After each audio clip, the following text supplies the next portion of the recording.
E aí, galerinha, na aula de hoje vamos falar sobre o estado gasoso. Vamos entender cada estado físico da matéria e principalmente vamos falar sobre ele, a questão do estado gasoso. Então, vamos para a aula. Na aula de hoje vamos falar sobre o estado gasoso. Vamos compreender quais são os estados físicos da matéria e o que acontece em cada um deles. Galera, nós temos os estados físicos que nós chamamos de sólido, líquido e gasoso. Observe como acontece com a cinética das moléculas ou dos átomos em cada estado físico. Quando falamos sobre a questão do estado sólido, nós vamos perceber que o estado sólido ele tem forma constante. O líquido ele depende do recipiente, por isso que ele é não constante, e o gasoso também. Já a questão do volume, o estado sólido, seu volume também é constante. O estado líquido, apesar de não ter forma constante, mas seu volume ele é constante. Porém, o estado gasoso ele não tem forma e nem volume constante. Então, pessoal, vamos entender quais são as propriedades que nós temos em cada estado físico da matéria, no estado sólido, líquido e também no estado gasoso. Primeiro, vamos ver a atração entre as moléculas. Para o estado sólido é muito grande. Nós temos uma força de coesão maior do que a força de repulsão. No estado líquido é média, a coesão está em equilíbrio com a repulsão. Porém, no estado gasoso é muito pequena, a coesão ela é bem menor do que a repulsão. Quando a gente fala sobre a distância entre as moléculas, nós vamos ter no estado sólido é muito pequena, o que explica a alta densidade do sólido. O líquido ele é pequena, o que explica a densidade média dos líquidos. Muito grande, o que explica a baixíssima densidade dos gases que nós temos. Vamos ver agora o estado gasoso. E quando nós falamos sobre o estado gasoso, nós vamos ver que todo gás exerce uma pressão ocupando certo volume a uma determinada temperatura. Os valores da pressão, do volume e da temperatura chamamos de estado de um gás. Assim, nós temos aqui nesse caso o volume, que são de 5 litros, a temperatura que nós encontramos esse gás, que é de 300 Kelvin, e sua pressão, que é de 1 atm. Variáveis do estado gasoso. Os valores da pressão, do volume e da temperatura não são constantes. Então, dizemos que a pressão, P, o volume, V, e a temperatura, T, são variáveis de estado de um gás. Vamos compreender agora, pessoal, essas variáveis de estado de um gás. Vamos começar falando sobre a questão da temperatura.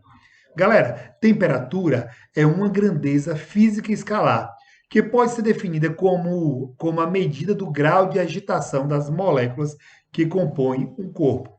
E nós medimos a temperatura através de um aparelho chamado de termômetro. E na escala termométrica, nós temos que aprender a converter Celsius para Kelvin. Se eu quero achar a temperatura em Kelvin, eu devo pegar a temperatura em Celsius, somar com 273. O inverso de Kelvin para Celsius, eu retiro dos 273. Por exemplo, se eu tenho 27 graus Celsius, eu somo com 273 e eu vou ter a temperatura em Kelvin. Vamos ver agora como ocorre a transformação da temperatura. Vocês viram que se tiver em Celsius, eu quero transformar em Kelvin, eu vou somar com 273. Preste bem atenção para esse caso. Aqui eu tenho 127 graus Celsius e eu quero transformar em Kelvin. Então, eu vou somar com 273. Então, eu vou ter a temperatura de 400 Kelvin. Cuidado quando o valor em Celsius ele for negativo. Então, nesse caso, ao invés de eu somar, eu vou diminuir devido ao jogo de sinal. Mais com menos vai dar menos.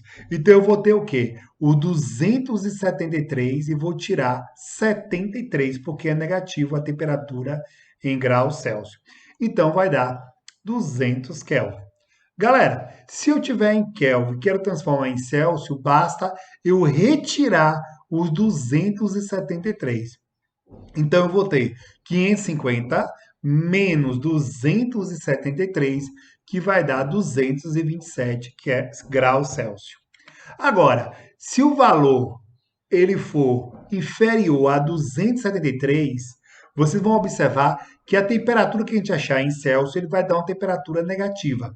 Porque aqui eu tenho 250 menos 273, que vai dar menos 23 graus Celsius. Vamos falar agora sobre a questão da pressão, outra variável do estado gasoso. Galera, a pressão ele é uma relação entre uma força que é distribuída em uma área. Então, força sobre área, nós chamamos isso de pressão, porque a pressão ela é uma força. E quando nós falamos sobre a questão da pressão atmosférica, nós temos que lembrar da experiência de Torricelli. Ele pegou um tubo de 1 metro de altura, ele encheu esse tubo de mercúrio, que é o único metal que nós encontramos no estado líquido, e ele levou isso para a praia. Ele percebeu que a altura que ficava equivale a 76 centímetros ou 760 milímetros.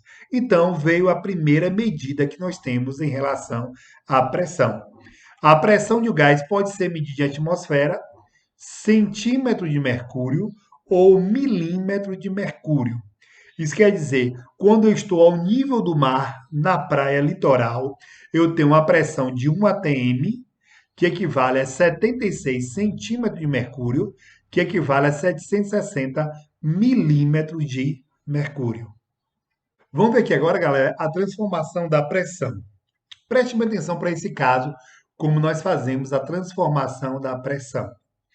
2,5 atm em milímetro de mercúrio. Vocês viram que uma atmosfera ele equivale a 760 milímetros de mercúrio. Se eu tenho 2,5 atm, observe que eu botei atmosfera embaixo de atmosfera, quero saber o valor de X que deve sair em milímetro de mercúrio. Então, nós vamos ter que X vai ser igual a 2,5 vezes 760. 1 vezes X é o próprio X. Então, vai dar 1.900 milímetros de mercúrio. Vamos ver agora se eu tenho 3.800 milímetros de mercúrio, eu quero transformar em atmosfera. Do mesmo jeito, 1 atm equivale a 760 milímetros de mercúrio. Se eu tenho 3.800 milímetros de mercúrio, observe que eu botei milímetro de mercúrio embaixo de milímetro de mercúrio, eu quero achar a atmosfera. Uma regrinha de 3, eu vou ter 3.800 dividido por 760, que vai dar 5 atmosfera. Vamos ver agora aqui a última variável do estado gasoso, que ele é o volume. Galera, o volume de um corpo é a quantidade de espaço ocupado por esse corpo. Ele vai ter altura, largura e comprimento. É o que nós chamamos de um volume que ele é 3D. Ele tem as 3 unidades: altura, comprimento e largura. Quais são as unidades que nós utilizamos no volume? Pode ser o litro. 1 litro tem 1.000 ml, ou seja, 1.000 centímetros cúbicos. 1 metro cúbico tem 1.000 litros. 1 mililitro é igual a 1 centímetro cúbico. Vamos ver aqui, galera, a transformação do volume. Esse volume ele pode estar em metro cúbico, transformando ele para litros ou decímetro cúbico, você multiplica por 1.000.